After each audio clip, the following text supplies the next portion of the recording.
नमस्कार, यथार्थ खबरमा तपाईहरुलाई स्वागत छ। म सस्मिता पाठक। सुरु गरौं आज दिनभरिका समाचारका शीर्षकहरुबाट।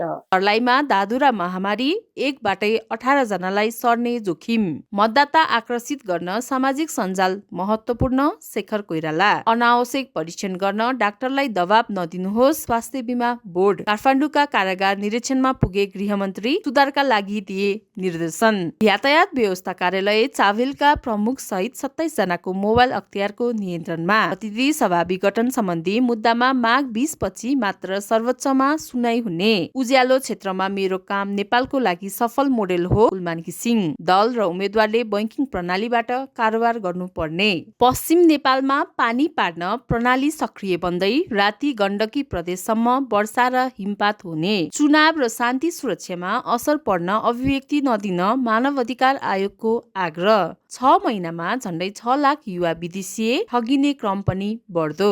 देश सम्हाल्ने ताकत कांग्रेससँग छ, सभापति थापा। आचार संहिता उल्लङ्घन गरेको आरोपमा आयोगले सोध्यो स्पष्टीकरण। दर्शकबिन, तपाईहरुलाई आजको समाचार कस्तो लाग्यो त?